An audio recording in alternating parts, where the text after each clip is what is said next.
The plan is to be able to put a game in it and see it through the screen. So hopefully, wish me luck. And thank you if you did, because as you'll see at the end of this video, it worked.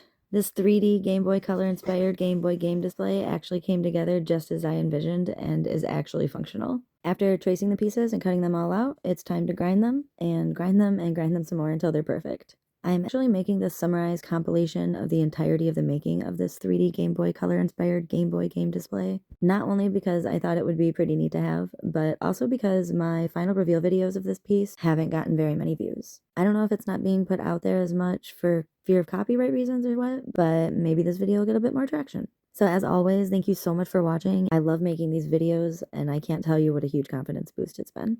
After grinding, all the pieces get copper foiled before starting the soldering process. I'm still in a bit of shock at how perfectly all the pieces measured up. They couldn't have fit together better.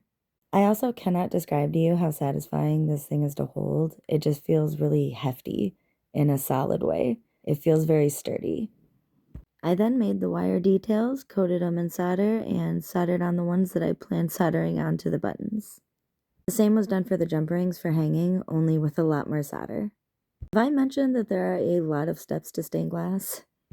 Next, everything was thoroughly washed and then steel wooled so the solder sticks as boldly as possible, which I had no problem with actually, despite it being lead-free solder. Finally getting to the last steps, one of which is of course polishing, edited to super duper speed as most of this video was due to extreme tediousness. Lastly, with this 3D stained glass Game Boy Color inspired Game Boy game display, was attaching all the 3D detail pieces, including these 30 tiny patinaed solder balls for the speaker that I redid 3 times, and this tiny triangle for the arrow at the very top of the piece that I almost completely forgot about. If you liked this video, don't forget to like and subscribe, and maybe check out my Etsy. The link is conveniently located at the top of this channel's page.